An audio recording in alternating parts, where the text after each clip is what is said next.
Tayo pong lahat ay yumuko at manalangin sa Panginoon.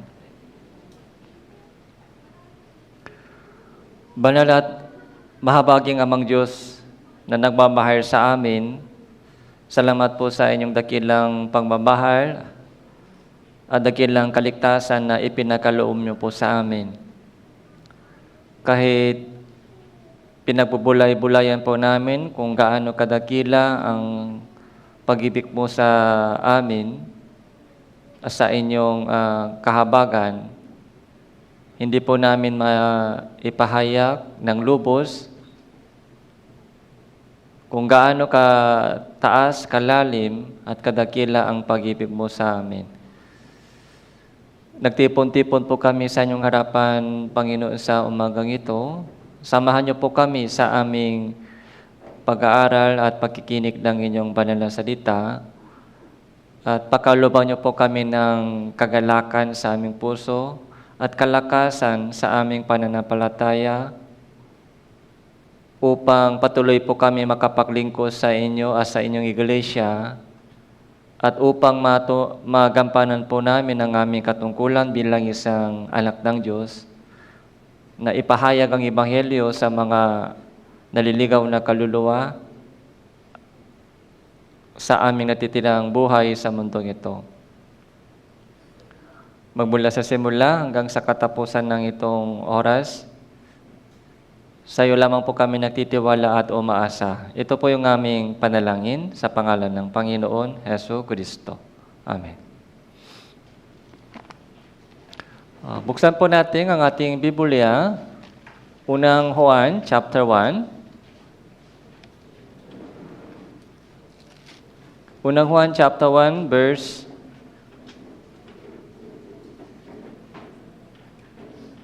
8 and 9.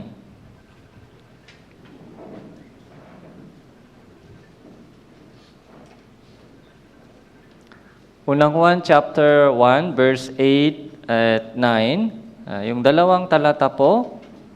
Unang Juan chapter 1 verse 8 and 9. Basahin po natin ito ng sabay-sabay. 3, 2, 1. Kung sinasabi natin tayo'y walang kasalanan, dinadaya natin ang ating sarili at ang katotohanan ay wala sa atin.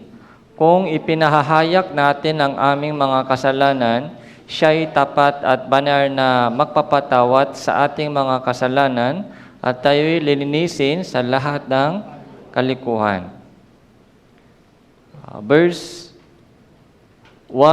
Chapter 2, verse 1 and 2. Chapter 2, verse 1 and 2. Ito rin po, basahin po natin. 3, 2, 1. Mga muntik kong anak, ang mga bagay na ito ay isinusulat ko sa inyo upang kayo ay huwag makasala.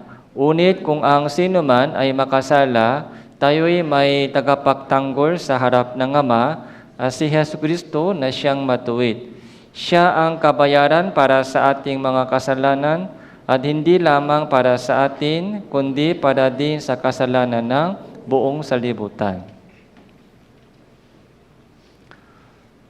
Ito po yung pangalawang oras po sa ating pag-aaral ng unang Juan, chapter 1. Yung unang Juan, chapter 1 po ay patungkol po sa repentance. Yung nalala po ba natin kung last topic po natin, yung dalawang klaseng repentance, ito po yung pinag-usapan po natin last time. Ano po yung dalawang klaseng repentance? Yung repentance ng sinner, sinner's repentance, and repentance ng anak. Yung son's repentance. Yung dalawang repentance po ay napakahalaga po sa atin.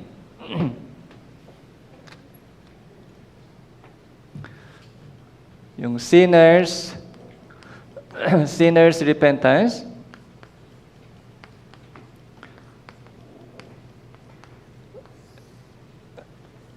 yung anak, bilang isang anak, kailangan din po repentance. Yung sinner's repentance, ilang beses po ito nangyari? Sinner's repentance, ilang beses po ito kailangan mangyari? Once. Isang beses lang. Once. Ito, yung repentance ng anak. Ilang beses po ito? Ito po ay lifetime. Lifetime po ito. Dapat mangyari. Lifetime. Araw-araw. Araw-araw, tuwing nakakasala, so kailangan po natin itong gawin. Sinner's repentance. Kung walang sinner's repentance, ano po yung mangyari? Kung walang sinner's repentance, ano po yung mangyari? Saan siya pupunta? So, sagutin niyo po ako. May exam tayo sa langit. Kung hindi ko po kayo makapasa exam sa langit, ay delikado. Kung hindi po dumaan sa sinner's repentance, anong mangyari? Maliligtas po siya o hindi? So, walang kaligtasan. Walang kaligtasan. Ito po yung dapat maliwanag, no salvation. So, impero no. Kaya para maligtas po isang tao, dapat dumaan muna ito. Sinner's repentance. No repentance, no salvation. Isang beses po ito dapat mangyari. Okay? Kaya kaya dito po natin nakita yung reason bakit maraming beses nakinig po sila ng Bible seminar, maraming beses sila nakinig ng Bible seminar, pero bakit hindi pa sila ligtas? Dahil hindi pa sila dumaan sa itong sinner's repentance. Ito lang lagi narinig. Jesus namatay para sa akin, lahat ng kasalanan ko ay natubos na, past, present, future, sila lahat. Nandito na yung knowledge about Ebanghelyo, Gospel, nandito na po. Pero bakit wala pong bunga ng kaligtasan? Bakit walang amoy ng kaligtasan? Pag kumain ka ng durian, may amoy po ba? So, kung walang amoy, kumain ba siya talaga ng durian? Hindi. Pag kumain tayo ng durian, dapat may amoy ng durian kasi nasa loob. Ligtas daw sila, pero bakit walang amoy ng kaligtasan? Ligtas ba sila?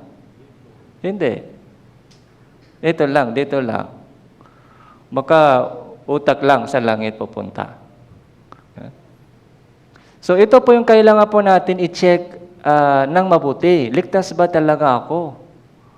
Okay. Kung ligtas na, bakit walang amoy ng kaligtasan? Bakit walang bunga ng pananampalataya? Kailangan po i-check yung ating sarili dahil kung ako po ang lagi nagsasabi sa inyo, i-check mo yung salvation mo, suriin mo yung kaligtasan mo, baka matatampo ka sa akin at ayaw na mag-church. Ay, bakit si pastor po ay lagi nagdududa sa aking kaligtasan? Bakit nagtatanong sa akin, ligtas ka ba? Sure ka ba sa kaligtasan? Kaya, ayaw ko banggitin po gano'n yung mga kapatiran, pero ito po yung trabaho ko. Ito po yung trabaho ko para maging sure po kayo sa kaligtasan. So, ayaw ko po na mangyari na matagal po kayo sa church, pero pagdating sa rapture, maiwan ka sa rapture. Matagal ka sa church, pero hindi sigurado yung kaligtasan mo. Ano lang, mga church-goer lang. Ayaw ko mangyari sa inyo, kaya kahit papaano, kung may chance po ako, ginigising ko po kayo, i-check mo yung kaligtasan mo. Sure ka ba sa kaligtasan mo? Okay? Malinaw ba yung kaligtasan mo? Ito po yung mga trabaho ko para sa lahat po ng mga kapatiran. Mga ilang talata po tingnan po natin patungkol sa sinner's repentance. Gawa chapter 11 verse 18. Gawa chapter 11 verse 18 po.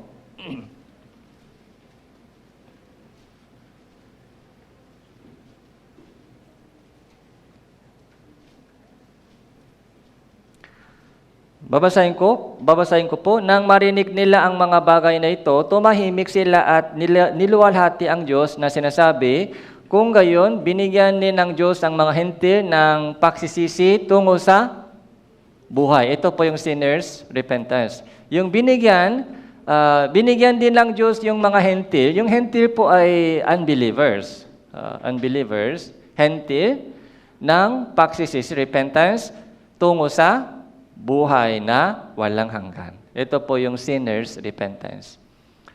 Ano po yung sinner's repentance? Kasi po dito po malilito po yung mga maraming tao. Dapat umiyak ba ako? Para masabi na may sinner's repentance ako. Hindi po ito emotional. Yung sinner's repentance, emotional. May kasamang emotion doon sa pagsisisi. So may tao na umiiyak, may tao na hindi nakakatulog sa buong gabi. Okay? Pero hindi po lagi kasamang emotion doon sa repentance. Yung para magsisipo tayo. Nung nagsisipo tayo sa harapan ng Diyos bilang isang sinner, ano po yung natin nalaman? Number 1, nalaman po natin, buhay ang Diyos. Okay? Buhay ang Diyos. Yun po yung naging malinaw po sa atin noon, buhay ang Diyos. Paano po nalaman natin buhay ang Diyos? Sa Bible Seminar, nakita po natin maraming mga ebidensya. Mga creation, mga historical, mga evidences. Nung pinag-aralan po natin yung maraming ebidensya sa Biblia, so nalaman po natin, Biblia ay totoo, buhay ang Diyos. And then may langit, may impyerno, and then session 4, may kasalanan ako.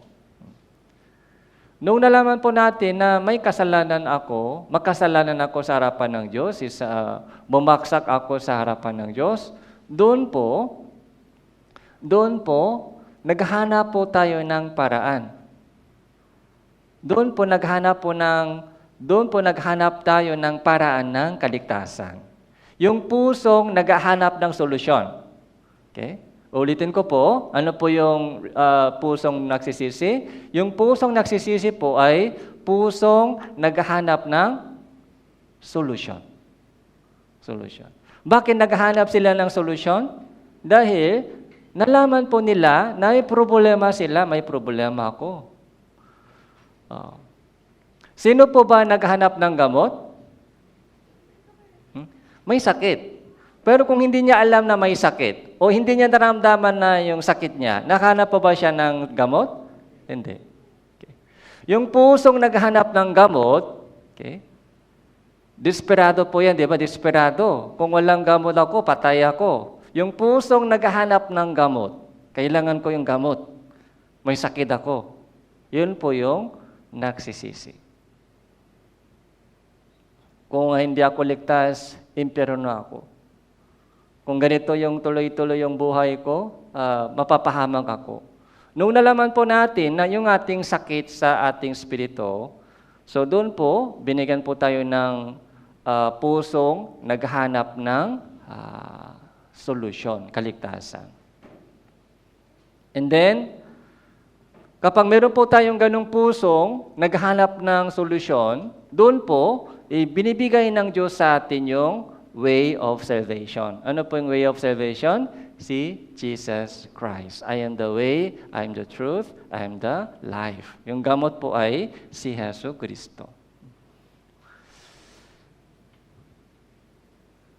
Kaya sa pamamagitan kanyang latay, sino po yung gumaling? Tayo po ay gumaling. Isaiah chapter 53 verse 5. Sa pamamagitan ng nasugatan siya dahil sa ating kasalanan. Binupok siya dahil sa ating mga kasamaan. Ipinataw sa kanya ang parusa para sa ating kapayapaan. Sa pamamagitan kanyang mga latay, gumaling tayo, gumaling ako. Gumaling ako. So, cure, gumaling na. Ito po yung pagsisisi tungo sa buhay. Yung sinner tax collector, yung repentance po ng tax collector sa Lucas chapter 18, ganun din po yung sinner's repentance. So, yung topic po natin ngayon ay ito. Ligtas na bilang isang anak ng Diyos. Bilang isang anak ng Diyos. So, bakit kailangan pa repentance? Bilang isang anak, kailangan pa natin ipahayag yung ating kasalanan dahil nasa laman pa tayo. Meron po tayong tatlong enemy. Yung si Satanas sa libutan, sa dili. Okay? Si Satanas sa libutan, sa dili. Tatlong S. Okay? Tandaan po natin. Meron po tayong kalaban sa paligid po natin and meron po tayong pagnanasa ng laman. Kaya kailangan po natin lifetime medicine. Pag tumaas po yung BP, meron po dito, mataas yung BP. So, nag-inom po ba kayo ng gamot? Hanggang kailan po kailangan uminom ng gamot? So, lifetime. Kung hindi uminom ng gamot, ano ang mangyayari? So, stroke, matutumba. Kaya daily po, kailangan maintenance na gamot. Ito po yung lifetime repentance bilang isang anak ng Diyos. Ito po yung daily mangyayari, lifetime medicine. Kung hindi po tayo uminom ng gamot na ito, anong mangyayari? Ito mangyayari, no salvation. Ano po yung resulta kung walang repentance dito? Ito po yung mahalagang question. Okay? Kung walang repentance dito, so impyerno, walang salvation. Kung walang repentance po dito, ano mangyari? So, no fellowship.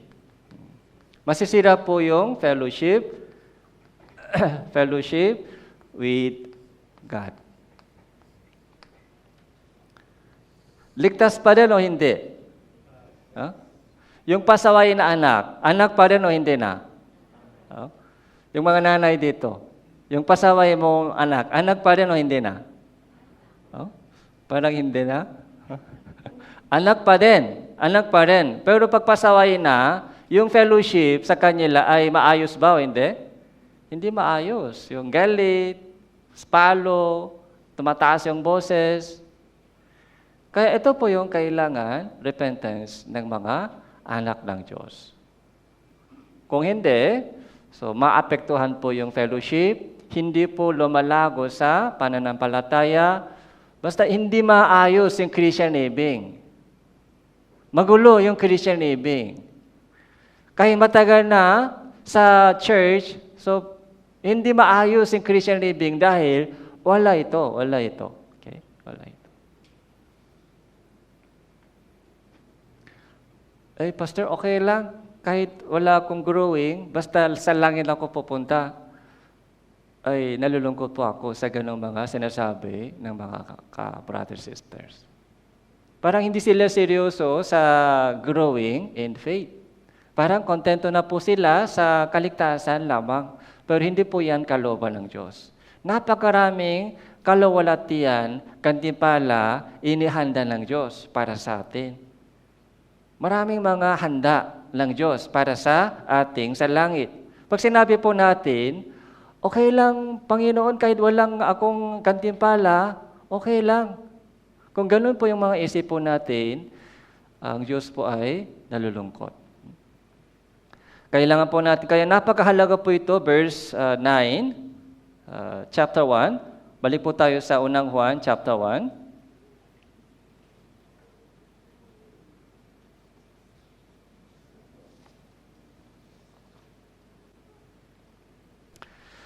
Yung repentance,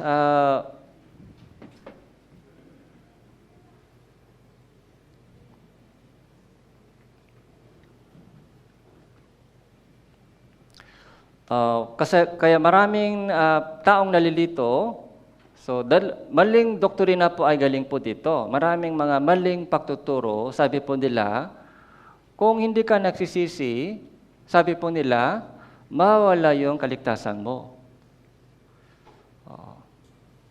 yung salvation,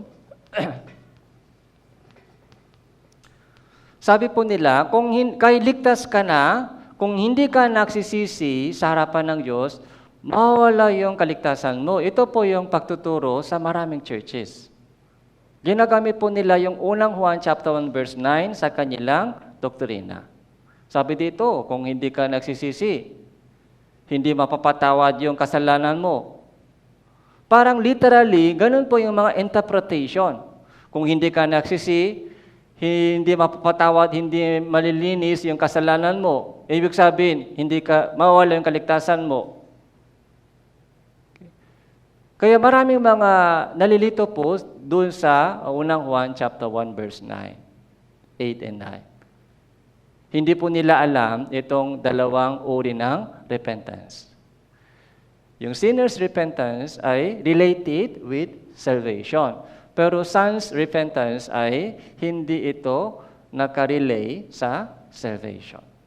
Ito po ay may relation, nakarelay sa fellowship, hindi po sa kaligtasan. Ito po yung dapat malinaw po sa atin.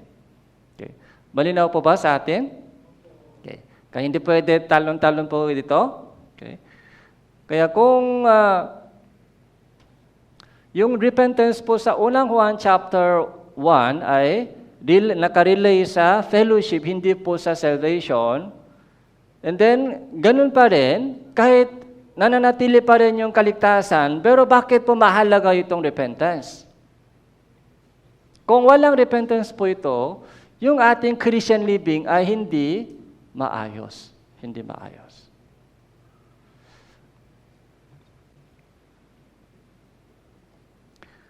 Ano po sa tamang, ito po yung pwede pa sabi po natin, self-reflection o self-inspection o pagsusuri sa sarili. Pagsusuri sa sarili. Ito po yung kailangan po natin. Kapag may problema po tayo, yung reason ay hindi dapat hanapin sa labas. Kailangan po natin hanapin sa sarili. Ito po yung pagsusuri sa sarili. Kailangan po yung reflection para sa repentance bilang isang anak ng Diyos. Kaya verse 9, balik po tayo, unang Juan chapter 1, verse 9. So basahin po natin ng sabay-sabay, 3, 2, 1. Kung ipinahahayag natin ang ating mga kasalanan, siya'y tapat at banal na magpapatawas sa ating mga kasalanan, tayo'y lilinisin sa lahat ng kalikuhan.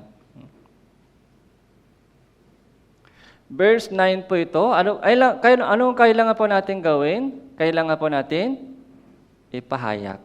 Ipahayag, confess. Confess. Ito po yung son's repentance. Kung hindi ipinapahayag natin ang ating mga kasalanan, ito po yung nagawang kasalanan, araw-araw po ito, siya'y tapat at banal na magpapatawas sa ating mga kasalanan, tayo ay lilinisin sa lahat ng kalikuhan. Lilinisin sa lahat ng kalikuhan, ito po ay sanctification. Ito po yung growing. Hindi po ito salvation. Yung lilinisin sa lahat ng kalikuhan, ito po yung dating pamumuhay, yung dating pagkatao, yung pagnanasa ng laman ay nasa ating pa rin. Kaya kailangan po nito, lilinisin po natin yung sarili sa pamamagitan ng words of God, prayer, fellowship. Ito po ay tinatawag na sanctification and second stage of our salvation. Yung growing. Pabanar na pabanar. Yung palinis na palinis. Yung ating Christian living, pamumuhay po.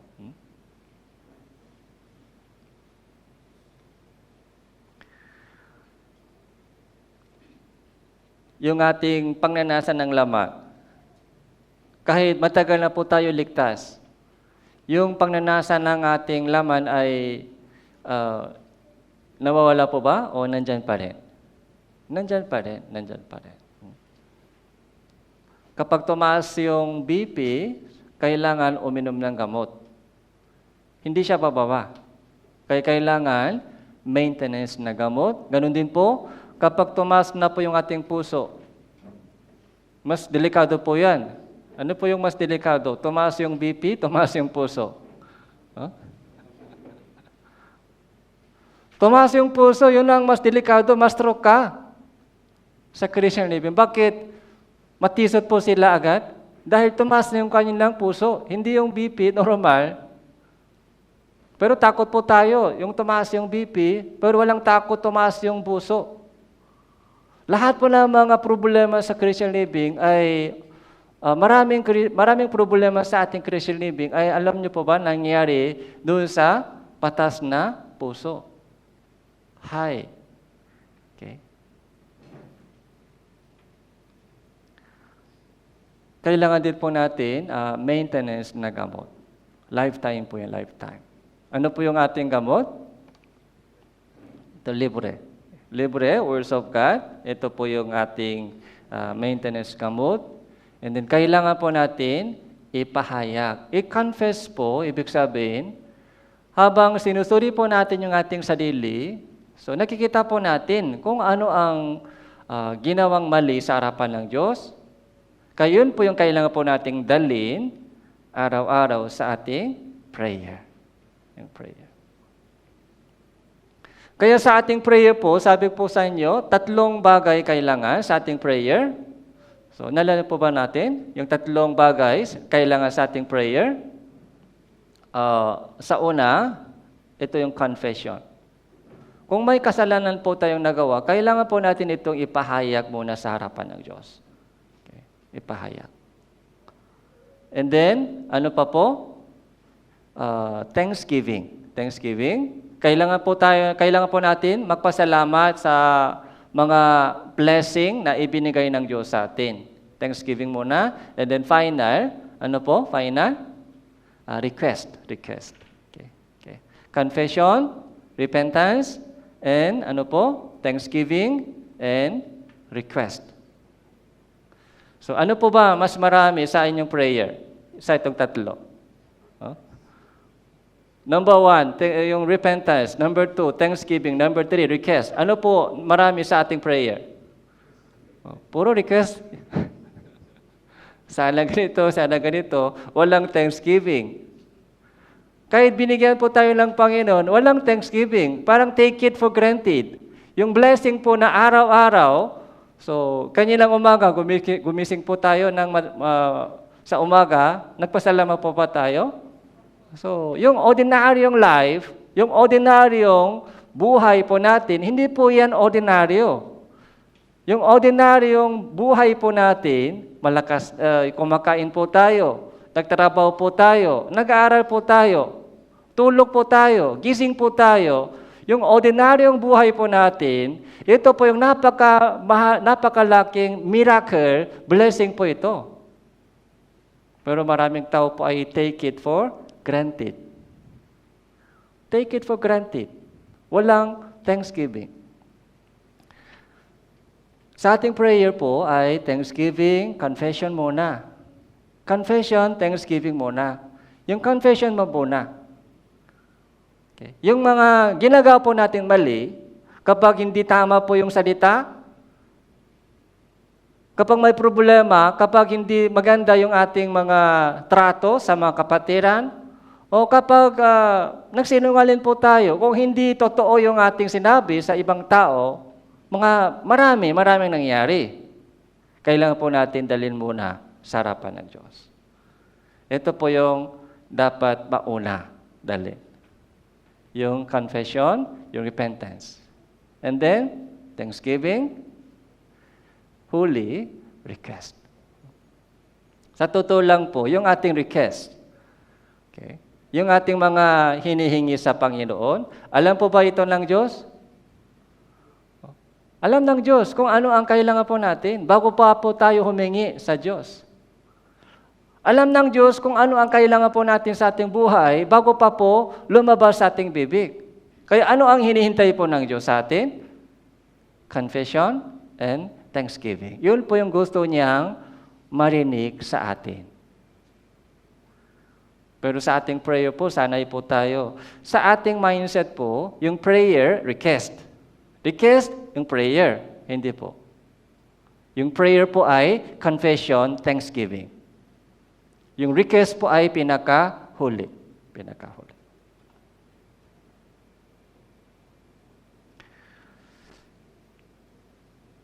Kaya verse 9 po, ito po yung, verse 9 po, ito po ay dapat mangyari araw-araw sa ating prayer. Ito po yung fellowship po natin sa Diyos. Ulitin po, verse 9, ito po ay dapat mangyari sa ating araw-araw. Okay. Confession. Dahil sa takot sa impyerno? Hindi po. Wala nang takot sa impyerno. Wala nang takot sa kamatayan. Bakit po ito 9, verse 9 dapat mangyari sa atin? So para maayos na fellowship sa Diyos. Maayos na fellowship.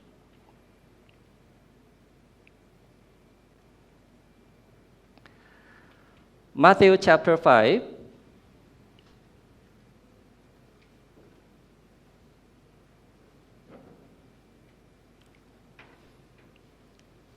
Matthew chapter 5, verse 23.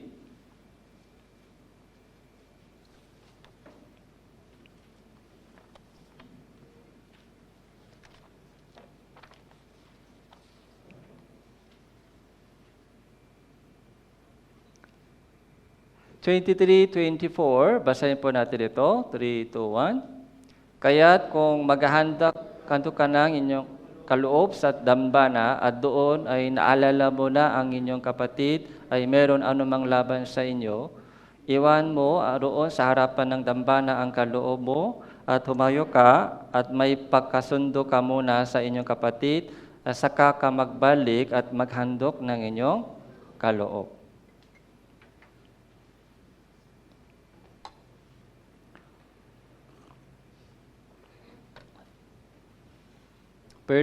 Itong dalawang verse po ay napakahalaga. Ano po yung ibig sabihin ito? Kaya kung maghandog ka ng inyong kaloob sa dambana. Okay, halimbawa po, habang nagpa-pray ka, kapag manalangin po tayo, ipikit yung mata po natin sa tahimik na oras. Ano po yung naalala natin? So, hindi kayo nagpa-pray? Kapag ipikit yung ating mata sa tahimik na oras, okay? Walang ingay. Ano po ang naalala po natin? Ano po yung pumapasok sa ating isip? Ito po yung pumapasok sa ating isip. Yung mga problema sa mga kapatiran. Okay. Tampo, sumasama yung loob, yung mga nangyari sa church, sa mga kapatiran. Okay. And then yung mga kasalanan ko, yung confess. Yung dalawa po ito, una, sa Diyos. Yung kasalanan po natin ay sa Diyos. Una, sarili po yan, sarili. Pero meron din pong kasalanan na involve yung ibang mga brothers and sisters. Doon po tayo minsan natatampo, doon po nasasaktan, doon po minsan sumasama yung loob. Habang nagpo-pray po tayo, ito po ay naalala po, ito po yung pumapasok po sa ating puso, isip. Kung gano'n, anong sabihin ng Diyos? Iwanan mo roon sa harapan ng Diyos yung kaloob.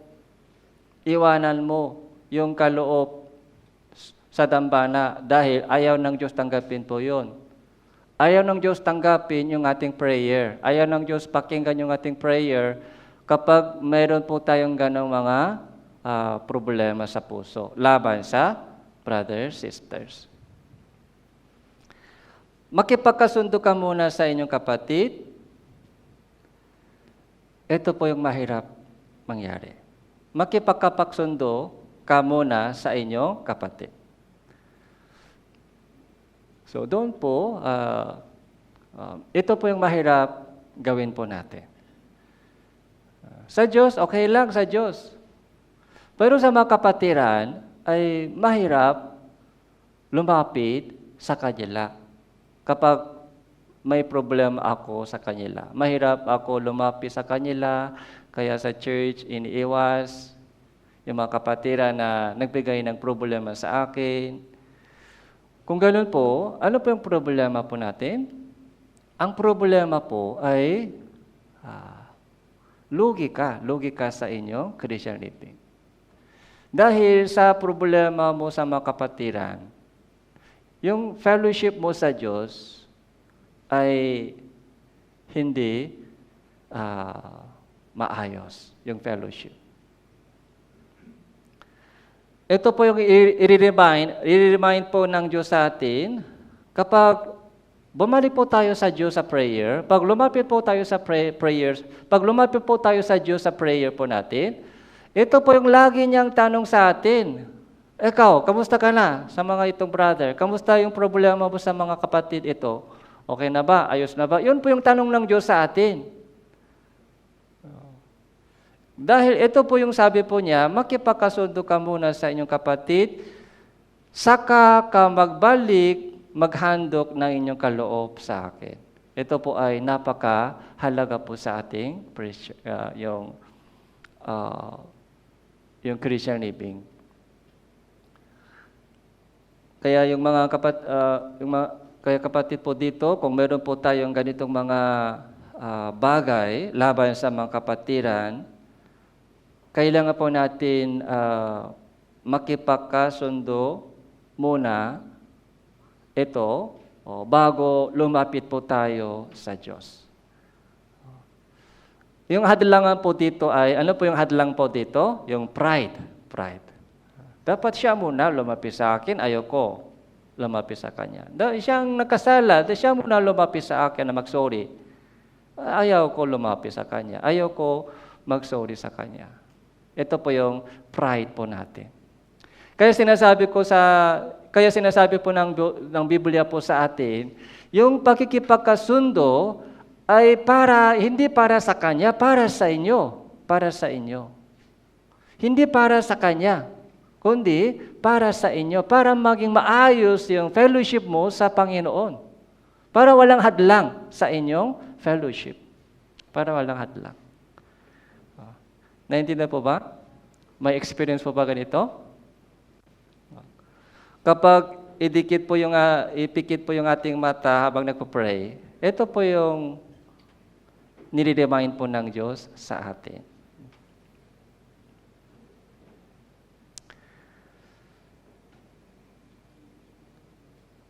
Kawikaan chapter 12 verse 18. Kawikaan chapter 12 verse 18 po.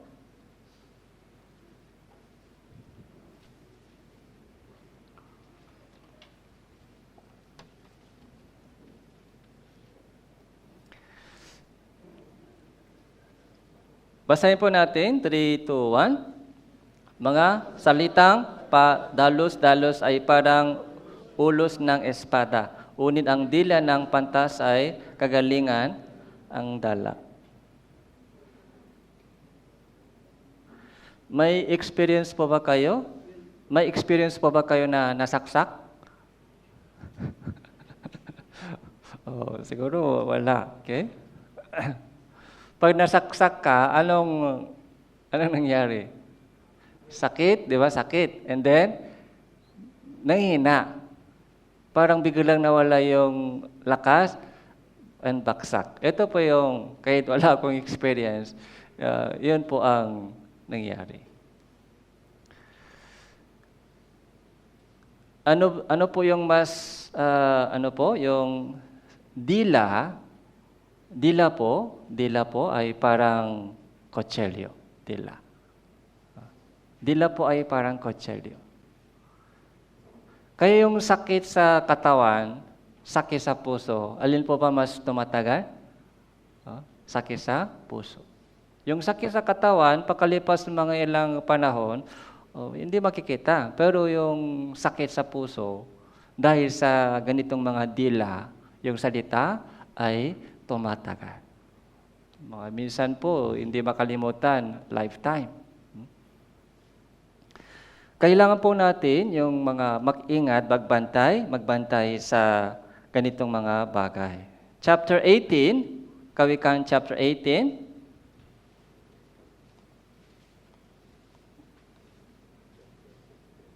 Verse 21. Chapter 18, verse 21.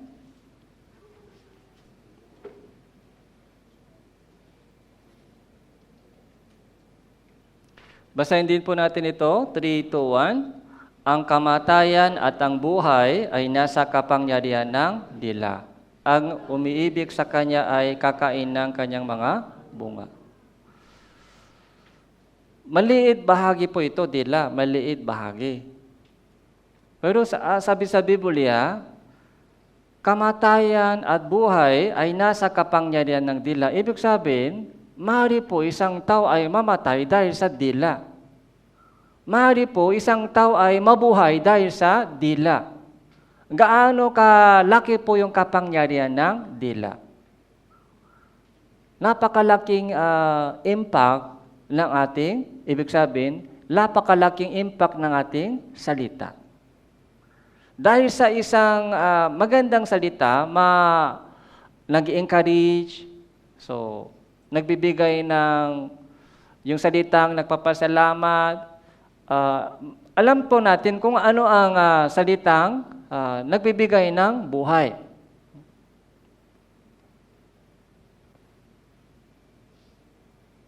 Meron pong mga cases na gustong mapakamatay dahil sa sobrang depression.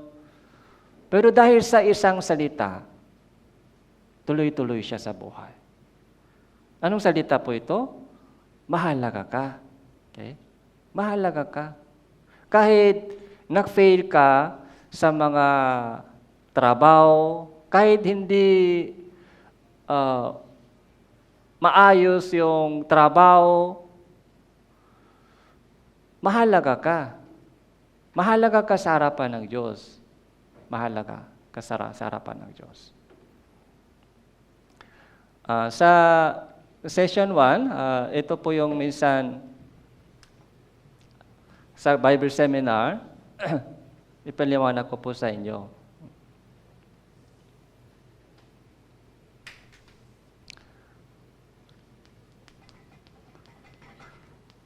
Sa dalawang option po ng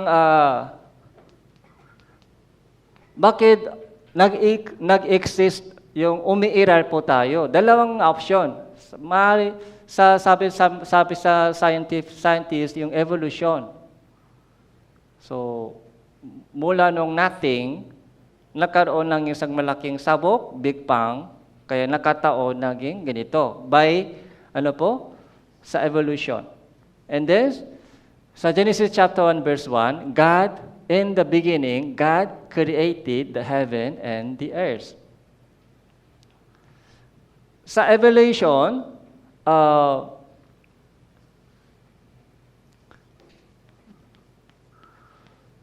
dito po, walang purpose. Dito, may purpose. Dito po, walang value o walang meaning. Dito, may value and meaning. Dahil ang Diyos po ay lumikha, yung value po natin ay galing sa Diyos.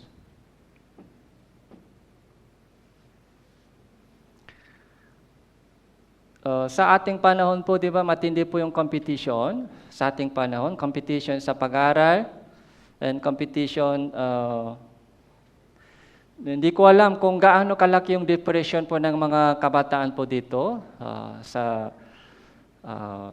observation ko, hanggang high school, medyo hindi ganong kalaki yung stress. Pero pagpasok sa college, so malaking stress. High school, meron pa? High school? Sabi daw na high school, meron ba daw yung high stress? Elementary, high school, pang college, sobrang laki po yung stress sa study. Mga competition. After graduation, mas matindi po yung competition. Mas matindi po yung competition para hindi maging loser, para hindi mag-fail sa trabaho. So grabe po yung competition. Kaya sanay po tayo sa ganong mga grading. Okay. Sino ba yung high honor, highest honor, high honor, yung honor? Sino ba yung bumagsak? Yung grading, di ba? Sanay po tayo sa ganung mga grading sa ating mga yung skill, ability, okay, o character. Ini-evaluate po tayo ng ibang tao. Ini-inspect po tayo ng ibang mga tao, yung mga evaluation nila. Gaano kagaling siya, gaano kataas. Kaya doon po, dahil lubog na po tayo sa ganong mga environment po natin, yung puro mga inspection nila sa akin, evaluation po nila sa akin, mga grading nila sa akin, gaano kataas ka, gaano kababa ka. Kaya doon po, nawawala po yung value sa harapan ng Diyos. Doon po, nakalimutan po natin kung gaano kahalaga po ako sa harapan ng Diyos. Kapag baksak sa exam, ano po mangyari? Hindi na siya mahalaga? So, mahalaga pa rin.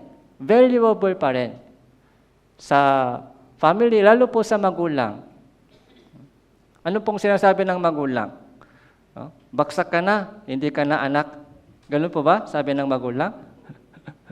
Kahit baksak po sa exam, pero anak pa rin. Anak pa rin. Yung value po ng isang anak ay nandyan pa rin. Mahalaga pa rin sa mata ng Diyos. Ganun pa rin sa mata ng Diyos. Magbaksak sa exam. Anong sinasabi ng Diyos sa atin? Okay. Anak, bakit ganyan? Ba't ganyan? Hindi po ganun. Mahal pa rin. Anak pa rin.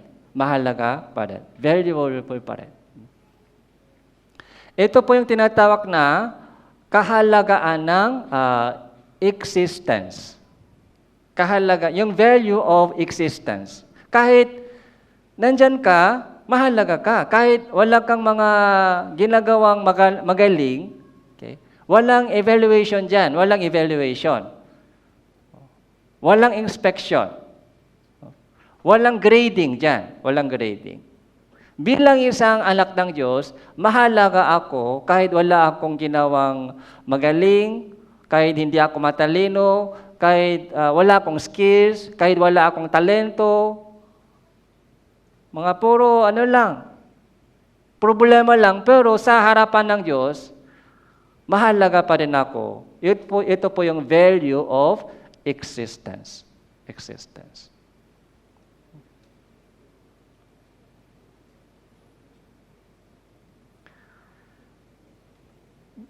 Tandaan po natin, may namamatay, yung kapangyarihan ng dila. Ito yung dila po, kailangan po natin ingatan yung dila. Dahil sa dila po, lumalabas po yung kapangyarihan ng dila, may kamatayan, may buhay. Santiago chapter 3 verse 5.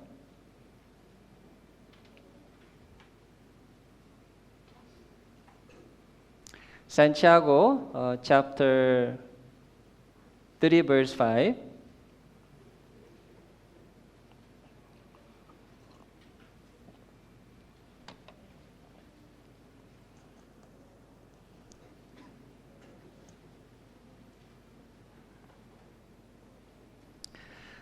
Kaya kung nagbibigay po kayo ng sakit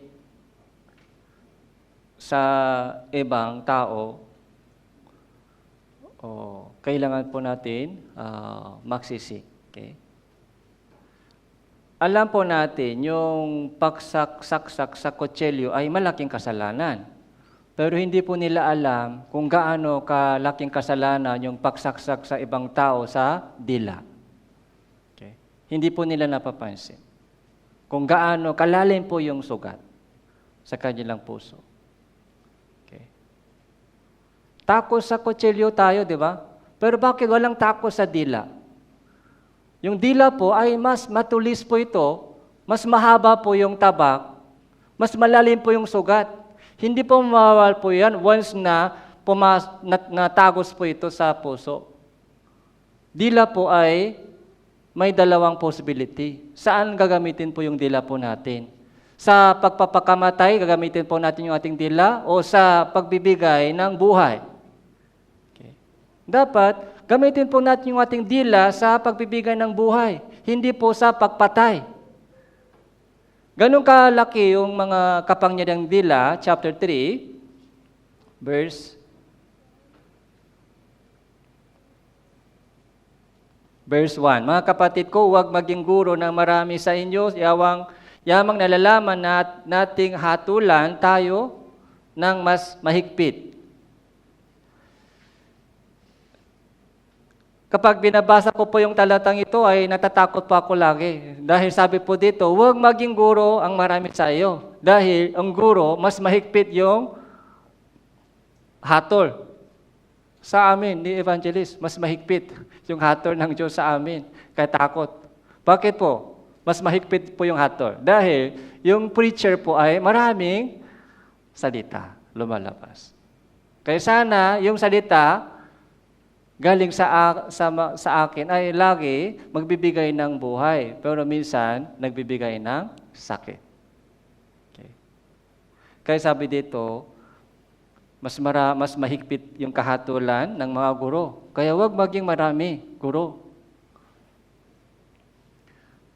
Verse 4, tingnan ninyo ang mga barko, bagamat napakalaki at itinutulak ng malalakas na hangin, gayon may napapabaling sa pamamagitan ng isang napakaliit na timon. Napakaliit na timon sa amanaisin ng piloto. Piloto po yung pilot, di ba? Pilot. Isang malaking barko, napakalaki siya, napapabaling sa pamamagitan ng isang napakaliit na timon. Alam niyo po timon? Timon, yung mga sa barko, timon, parang steering wheel sa barko. Okay. Ganon din po yung dila po natin, napakaliit po siya, pero yung minsan, buong buhay ng isang tao, minsan isang buong church o isang buong community, isang buong barangay, sa pamamagitan ng dila ng mayor, isang city. Sa pamamagitan ng dila ng isang governor, isang buong probinsya. Sa pamamagitan ng dila ng isang president, isang buong country, nation, ay maapektuhan. Isang malaking barko. Sa sarili po natin, yung buong buhay ko ay inaapektuhan po ng ating dila. Kailangan po natin ingat sa ating dila. Verse 5, ganoon din naman, ang dila ay isang maliit na bahagi, unit, nagyayabang ng malalaking bagay. Tingnan ninyo kung paano sinusunok ng maliit na apoy ang malalaking gubat. Verse 6 po. Basahin po natin, 3-1. Ang dila ay isang apoy. Ang dila na kasama ng ating mga sangkap ay isang salibutan ng kasamaan. Dinudungisan nito ang buong katawan. At sinusunog ang pag-inok ng kalikasan, ito mismo ay sinusuk ng impyerno. Yung dila po ay isang apoy. So, tandaan po natin, yung dila po ay isang apoy. Kaya kailangan po natin magpigi sa yung i-control po yung ating dila. Kailangan po natin filter sa ating bibig. Sa bahay po natin, minsan may filter po tayo, di ba? Sa bahay po namin, sa subdivision, yung tubig po galing sa deep well ay napakarumi. Kaya kung walang filter, ay hindi pwede gamitin po sa mga laundry, sa mga CR. Sa una, isa lang filter. Pero marumi pa rin. Kaya anong ginawa ko? Additional filter, second filter. Minsan, marumi pa rin. Kaya kailangan regular replacement. Every 3 months, every 6 months. Nung nakita ko yung filter, sabi po ni sister, marumi yung tubig. Kaya nung binuksan po yung filter, so ang dumi po ng filter. Ang dumi. Kaya kailangan po yung replace every 6 months. Every 3 months. Yung first filter, yung second filter. Kailangan din po yung filter sa ating bibig. Dahil yung ating puso ay marumi. Kaya kung walang filtering po sa ating bibig, yung maruming puso ay diretsyo lumabas. Yun po yung pumapatay sa tao. Yun po yung nagbibigay ng sakit sa ibang tao. Kailangan po yung filtering sa ating bibig. Okay. Ilang filter kailangan po natin? So, isa lang sapat. So, nasa inyo, isipin po natin. Kapag may filter, mas mabagal, di ba? Mas matagal, mas mabagal po yung magsasalita. Mas mabagal magsasalita. Kasi isip muna, ano po yung filtering? Isip muna. Isip muna kung okay ba ito. Kaya sabi po nila, may 3 filter na kailangan daw sa ating pagsasalita. 3 filter. Tingnan po natin. Number 1. Yung 3 question po yung kailangan po natin. Number 1.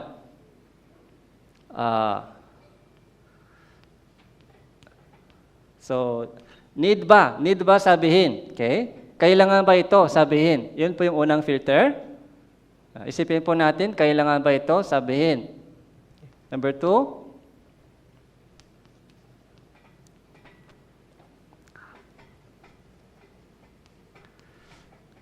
So, kailangan sabihin ito. Pero pangalawang filter, ano po yung pangalawang filter? So, tamang panahon ba ito? Tamang panahon ba ito? O mas okay next time? O ngayon ba kailangan? Ito yung yung timing, yung right timing po, ito yung pangalawang filter. Pangalawang filter. Minsan, tama ka, pero hindi tama yung panahon. Dapat next time. Kailangan kalmado ka muna. Hindi dapat ngayon. O yung mga kausap mo ay hindi pa ready. Kailangan, tingnan mo, hanapin mo yung tamang panahon. Kahit kailangan ito. Number 3. Okay. Kahit tamang salita o tamang panahon, pero yung way, ito po, kind way, kindly. Kindly. Ito pangatlo po ay napakahalaga po. Tamang salita, tamang panahon. Pero kung hindi kind, masasaktan sila. Masasaktan. Yung kindly, maamo. Okay. Kaya kapag galit na galit ka, tamang timing ba? Tamang timing? So, abang nag-aaway sa family, kapag puno ka ng galit, doon pag binuksan mo yung bibig, anong malalabas dito? Puno ka ng mga galit. Anong lalabas sa bibig mo? Maraming kutsilyo lalabas. Maraming matutulis na salita, nakakasakit na salita lalabas at tumutusok sa puso ng iba. Kaya kapag puno ka ng mga emotion, kailangan maghintay muna. Kalmado ka muna, hanggang kalmado. Mag-pray ka muna. Okay. Mag-wait.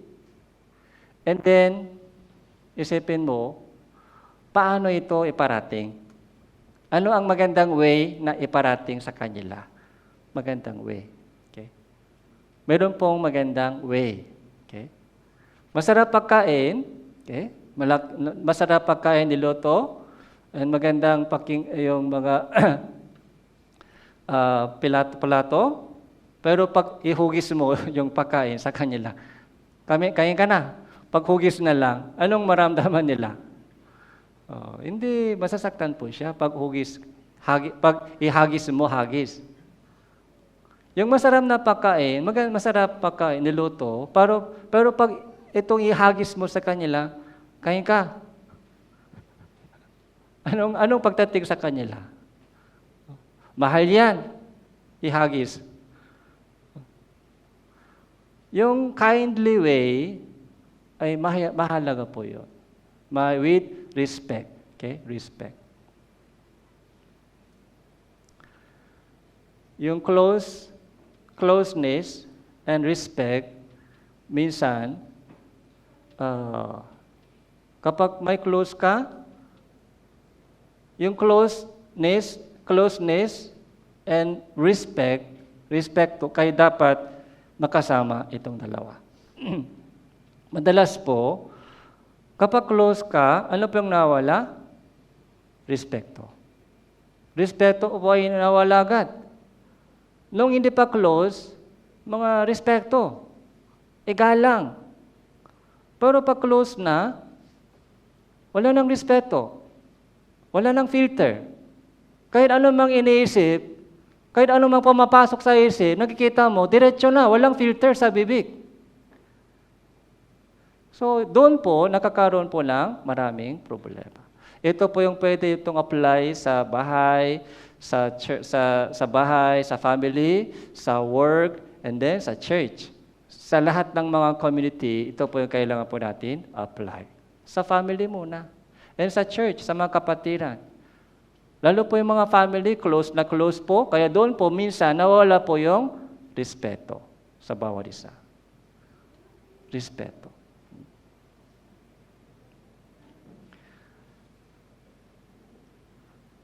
Kaya verse 8, subalit ang dila ay hindi napapaamo ng tao, isang hindi napipigil lang kasamaan puno ng lasong nakamamatay.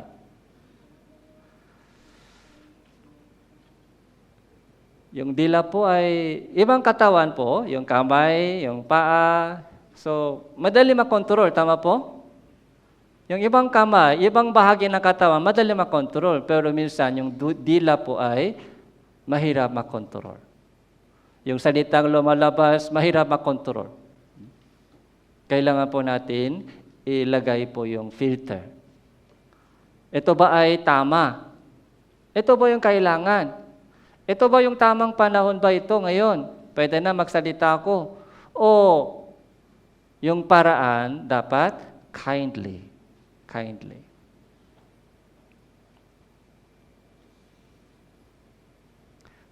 Kawikaan chapter 25. Kawikaan chapter 25 verse 11.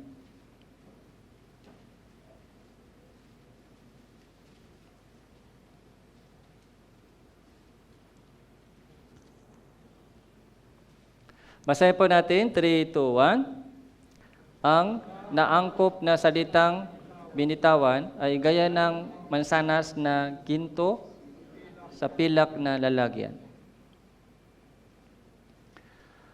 Ang naangkop na salitang binitawan. Okay? Naangkop na salitang binitawan. Ito po, okay? Yung mga salitang kailangan sa tamang panahon, and sa paraan ng kaamuan, maamong way, ito po ay naangkop na salitang binitawan. Ano daw? Mansanas na ginto na pilak na lalagyan. Napakaganda. Magandang pakinggan. Yun po yung may power ng buhay. Nag-encourage. Yung build up. May salitang demolishing, ginigiba. Yung iba. May salitang ginigiba yung iba. May salitang tinatayo ang iba. So, Ito po yung dila po ay isang ano po, pwede gamitin po natin ito para mabuhay sila. Pwede gamitin po natin ito para mamatay sila. Saan po ito ginagamit? Chapter 10,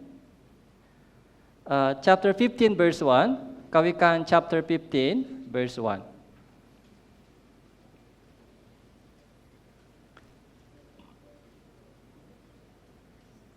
Basahin po natin, 3, 2, 1. Nakapapawi ng puod ang sakot na malumanay, unit nabubunso sa galit ang salitang magaspang.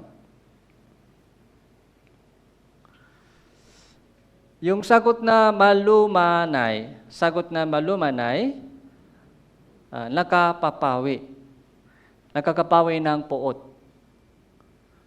Nakakapawi yung galit. Nakakapawi ng puot. Yung salitang maamo. Malumanay, maamo, malapit ba? Malapit ba ito? Malumanay at maamo? Okay. So, kind salita. Malumanay, maamong salita. Okay. Malambot, soft, walang tulis, walang tinik. Pero mayroon pong salitang may tinik. May salitang may tulis. Nakakasakit. Kailangan po natin i-filter bago lumabas sa bibig. Salitang magaspang ay nabubunsot.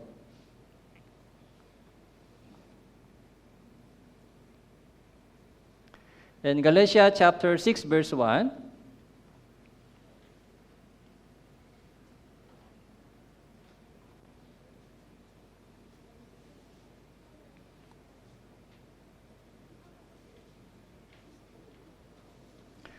Galatians chapter 6 verse 1.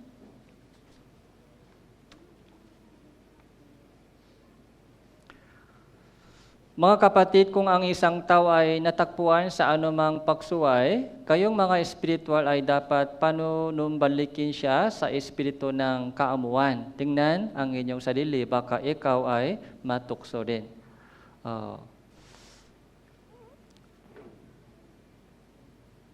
Kahit nakita po natin yung mga problema ng iba, kailangan pa rin po natin manatili sa kaamuan sa ating mga fellowship sa kanila. Dahil, tingnan ang inyong sarili. Ito po yung self-reflection. Tingnan ninyo ang inyong sarili. Pagsusuri sa sarili. Self-reflection, yung self-inspection. Tingnan ninyo ang inyong sarili. Sino ka humahator sa iba? Sino ka nagja-judge sa iba? Ikaw naman po ay mahina din sa harapan ng Diyos. Baka ikaw ay matukso rin. Ito po yung reason bakit kailangan pa rin po natin yung maamong espiritu sa ating mga pagbibigay ng advice sa ibang mga tao.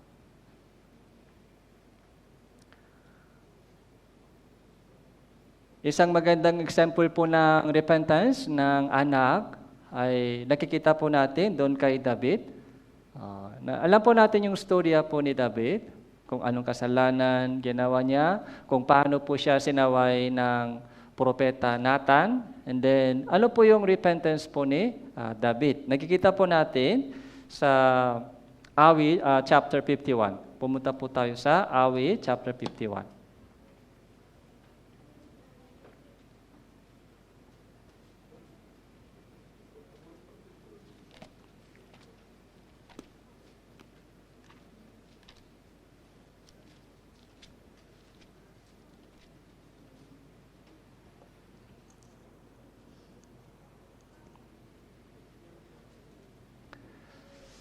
Awit chapter 51,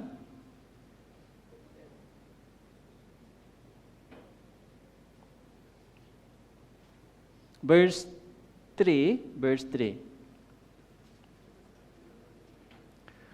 Sapagkat aking nalalaman ang mga paksuway ko, at ang aking kasalanan ay lagi nasa harapan ko. Ito po yung self-reflection. Sapagkat aking nalalaman ang mga paksuway mo. Ganun po ba sabi ni David? Hindi ko makalimutan yon. Ganun po ba sabi po ni David? Paksuway ko, kasalanan ko, ay hindi ko makalimutan. Nasa harapan ko, lagi. Nasa harapan ko, ibig sabihin, hindi ko nakalimutan kung gaano kahina ako sa harapan ng Diyos.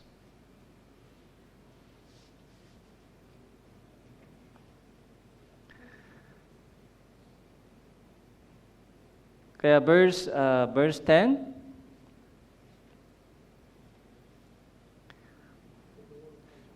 ito po yung prayer po ng isang anak, isang Kristiyano na nagsisi. Kung wala po kayong idea, ano ang sasabihin ko sa aking prayer ng repentance? Itong 51 po, awit 51 po ay napakagandang example o guidance po sa atin. Grabe po yung kasalanan po ni David, tama po? So, yung mga sinipingan po niya yung asawa ng, sinipingan po niya yung isang babae na may asawa. And then, pinatay po niya yung kanyang asawa.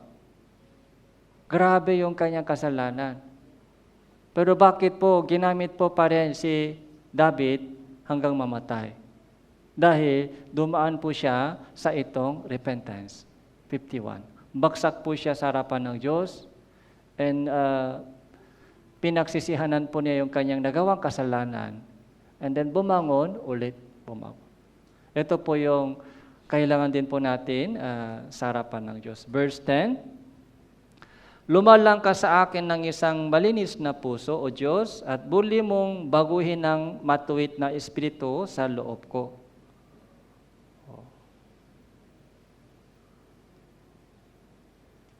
Verse 11, basahin po natin. 11 and 12, basahin po natin. Sa inyong harapan, huwag mong akong paalisin. At ang inyong banal na espiritu sa akin ay huwag mong bawiin. Ibalik mo sa akin ng kagalakan ng inyong pagliligtas at alalayan ako ng may espiritong nagnanais. Nakita po ba natin yung puso po ni David? Noong nakasala po siya, ano po ang nawala? Yung malinis na puso ay wala. Maruming puso. Matuwid na espiritu ay wala. Baluktot.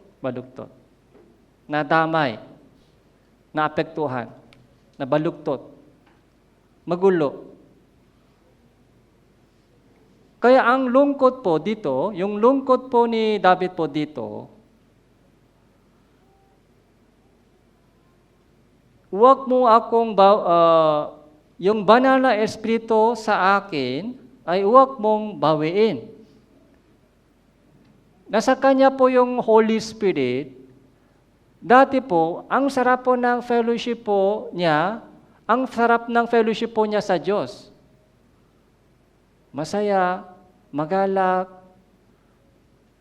Pero nung nakasala po siya, anak pa din, ligtas pa din, pero ano po ang nawala? Yung kagalakan ng fellowship, yung joy of salvation, kagalakan ng inyong pagligtas, joy of salvation, yun po yung wala, joy of salvation. Kaya sabi niya, huwag mo akong palisin sa harapan ninyo. Ito po yung fellowship. Sa harapan ninyo. Okay. Sa fellowship, sa harapan ng Diyos. Yung Holy Spirit ay huwag mong bawiin. Ibalik sa akin ng kagalakan ng inyong kaligtasan, alalayan ako na may espiritong nagnanais. Espiritong nagnanais. Yung unang sigla. Yung unang sigla, sana ibalik sa akin. Yung unang gana, sana ibalik sa akin.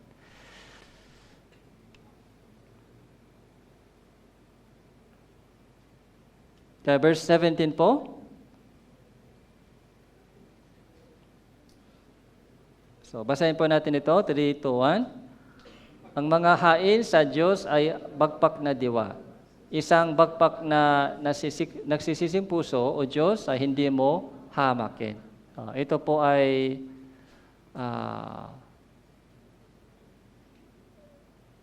kailangan din po natin sa ating pagsisisi sa harapan ng Diyos.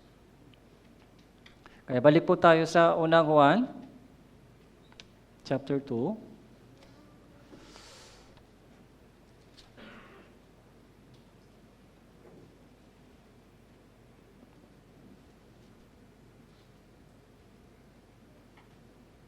Unang Juan chapter 1 verse 10. Kung sinasabi natin tayo hindi nakasala, ginagawa natin siyang sinungaling at ang kanyang salita ay wala sa atin. Verse 10, walang confession, walang repentance. So anong ibig sabihin ay walang self-reflection, walang inspection, walang pagsusuri sa sarili. Kaya doon po ay walang nangyari. Walang nangyari. Tuloy-tuloy pa rin po siya sa dating pamumuhay. Chapter 2, verse 1 and 2, ito po yung pinakamagandang conclusion po ng itong topic dahil kung wala po itong dalawang verses po, so baka matatakot po sila, yung mga Kristiyano, ay baka mawala yung kaligtasan ko. Takot po ako. Pero para hindi po tayong takot sa kapahamakan sa impyerno, chapter 2, verse 1 and 2, ito po ay pinakamagandang conclusion po ng itong topic.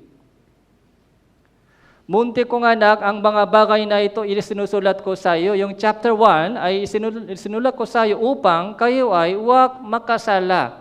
Ito po yung sanctification, unit, kung ang sino man ay makasala, tayo ay may tagapagligtas at tagapagtanggol sa harapan ng Ama si Jesucristo na siyang matuwid. Siya ang kabayaran para sa ating kasalanan, hindi lamang para sa atin, kundi para din sa kasalanan ng buong salibutan. Anong ibig sabihin? Unit, kung ang sino man ay makasala sa inyo, anong ibig sabihin? Ligtas pa rin o hindi na? Ligtas pa rin, anak pa rin. Anak pa rin. Kung sino mang sa inyo makasala, may tagapagtanggol tayo sa harapan ng Ama, si Jesucristo. Siya ay naging kabayaran para sa ating kasalanan. Past, present, future sin, lahat po ay natubos na, napatawat na. Kaya anak pa rin. Pero bakit sinasabi ko ito sa inyo? Upang kayo ay huwag makasala. Para magamit po tayo, para lumago, para mag-enjoy po, para lumakat po tayo sa liwanag. Bilang isang anak ng liwanag, kailangan din po lumakas sa liwanag para tuloy po tayo sa ating yung paglilingkod sa Panginoon, para tuloy po tayo gamitin po ng Diyos para sa kanyang maluwalhating kalooban. Juan chapter, Gospel of Juan, chapter 8, verse 11. Juan chapter 8, verse 11.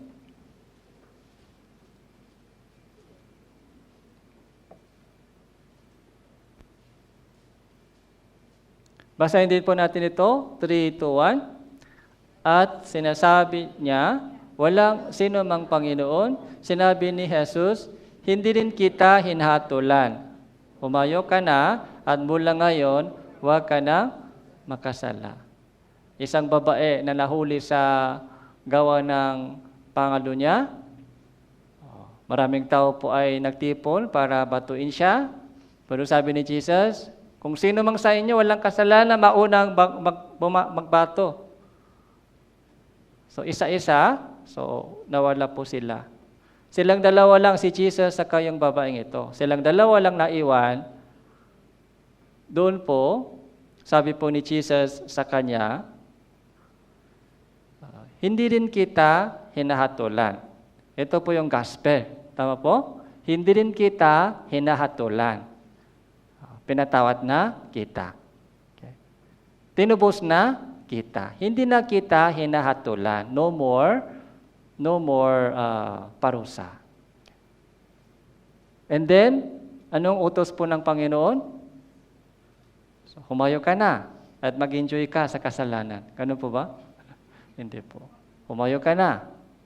Huwag ka nang makasal. Ibig sabihin, sama tayo lumakat. Okay. Kahit physically, separate po dito sila, pero spiritually po, ito po yung simbolo ng ating Christian living. Ang Panginoon po ay lagi kasama po natin. Kailangan lumakat po tayo kasama ng Panginoon. Kaya sabi niya, huwag ka nang makasala. Sama tayo sa itong paglalakbay. Kaya last 2 times po ay pinag-aralan po natin yung 2 repentance, 2 kinds of repentance. Kaya sana po maliwanag po ito sa ating lahat, yung sinners repentance and sons repentance. Kailangan po natin po yung pagsisisi bilang alak para lumakat po tayo sa liwanag ng Panginoon. So let's pray, manalangin.